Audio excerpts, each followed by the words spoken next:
You bought yourself a new game that was on sale on Monday and can't wait to try it out. As soon as the clock strikes 5 p.m., you're out of the office and heading straight home. While walking down the street, you check the feed on your smartphone and something attracts your attention. Breaking news, the headline says, video games proven to be dangerous and… The rest of the article's name is hidden, but you shrug it off as another hype-seeking tabloid. You come home, take a shower, and make a quick dinner. Then you turn on your PC and double-click the new game's icon in anticipation. Nothing happens.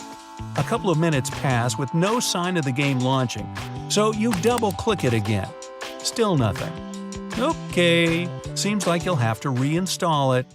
You open the launcher, and that's where the news catches up with you. On the familiar gray and black background, there's a huge banner saying, "Please read, game ban in effect." You click on the banner and find out that this week, very disturbing study results have been confirmed, and video games have been proven dangerous for public health. With this in mind, gaming services worldwide have been put on hold until further notice. Any already installed games won't launch, since they require connection with the cloud services. In short, no video games are allowed for an indefinite amount of time. With nothing left to do, you go to bed early in a grumpy mood. 2 months later, the video game ban has taken quite a toll on millions of people around the world. The first to feel its effects were, obviously, game developers and publishers. Within the first month, most of them closed, and thousands of people lost their jobs. Some got new ones, since other spheres of IT and design needed their talents, while others weren't so lucky and had to change their profile entirely. PC and game console manufacturers didn't take the ban lightly either. Gaming was a flourishing business, bringing them billions of dollars every year. The hardest hit was perhaps on the graphics cards manufacturers. For years, they've been upgrading their devices to suit the gamers' needs, and now their only customers were graphics and video designers. Game console developers were huge consortiums anyways, so despite losing a sizable part of their businesses, they stayed afloat. One major Japanese company, for example, returned to its roots and began making profit from card and board games once again. Next to go down were streamers and YouTube content creators. Many of them were monetizing their streams and playthroughs, and without even older games to play, they had to shut down their channels. Cyber athletes and tournament organizers suddenly found themselves without the thing they did best. The most resourceful ones, though, found other niches for themselves. Some began making movie and TV show reviews, while others went into beauty vlogging, crazy life hacks, or simply found more regular jobs offline.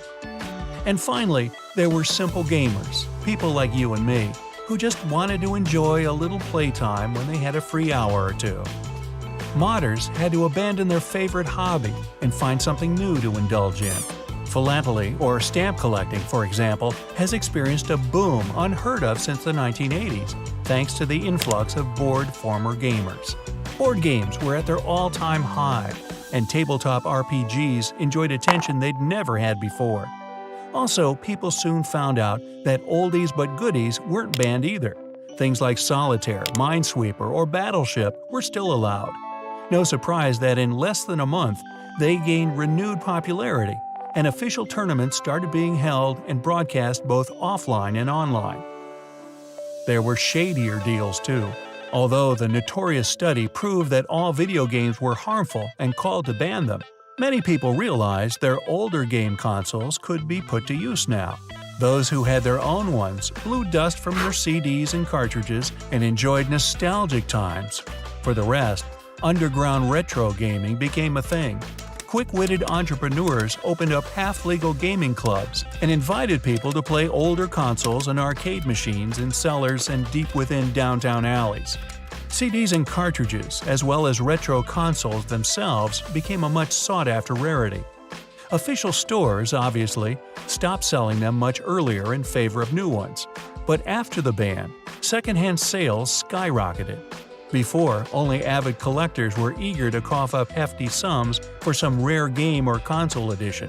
Now, even ordinary people, longing for their favorite pastime, were ready to pay twice or even 3 times the money those things really cost. At first, even big digital markets like eBay allowed anyone to buy and sell gaming goods. But soon, such trading was banned too, and people went to smaller, more discreet platforms.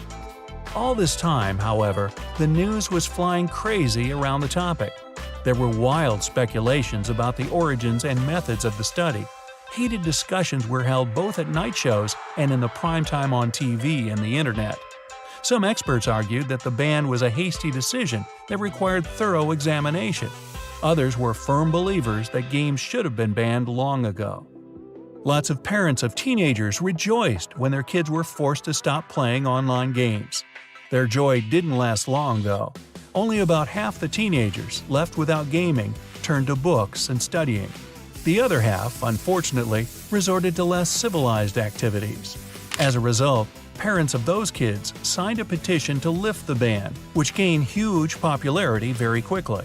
Tensions were rising, and after another month, it became obvious that the world wouldn't ever be the same anymore.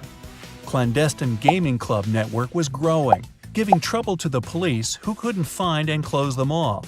State-of-the-art computer parts rapidly fell in price, and newest game consoles were hastily repurposed and sold for a fraction of their cost as media stations. Experts were starting to talk about another great economic crisis. But then, a news flash appeared. It said that a small team of developers made a game that was actually beneficial for health. It was soon recognized worldwide, and a new round of discussions began. A novel approach was born, and it was literally a game changer. It gave rise to a new era of video gaming, and after another half year, companies both small and large started opening again.